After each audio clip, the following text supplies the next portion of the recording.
شروع اللہ کے نام سے جو بڑا مہربان نہایت رحم والا ہے۔ ناپ اور تول میں کمی کرنے والوں کے لیے خرابی ہے، جو لوگوں سے ناپ کر لیں تو پورا لیں، اور جب ان کو ناپ کر یا تول کر دیں تو کم دیں۔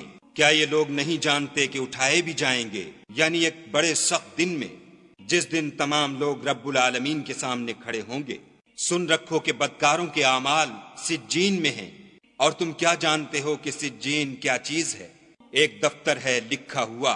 اس دن جھٹلانے والوں کی خرابی ہے، یعنی جو انصاف کے دن کو جھٹلاتے ہیں، اور اس کو جھٹلاتا وہی ہے جو حد سے نکل جانے والا گناہ گار ہے۔ جب اس کو ہماری آیتیں سنائی جاتی ہیں تو کہتا ہے یہ تو اگلے لوگوں کے افسانے ہیں۔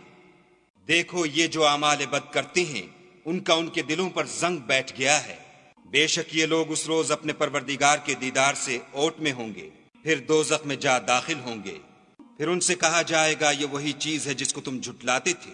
یہ بھی سن رکھو کہ نیکوکاروں کے اعمال علیین میں ہیں، اور تم کو کیا معلوم کہ علیین کیا چیز ہے؟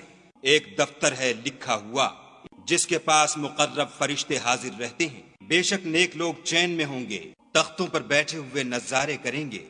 تم ان کے چہروں ہی سے راحت کی تازگی معلوم کر لوگے۔ ان کو شراب خالص سر بمہر پلائی جائے گی، جس کی مہر مشک کی ہوگی، تو نعمتوں کے شائقین کو چاہیے کہ اسی سے رغبت کریں، اور اس میں تسنیم کے پانی کی آمیزش ہوگی۔ وہ ایک چشمہ ہے جس میں سے خدا کے مقرب پئیں گے۔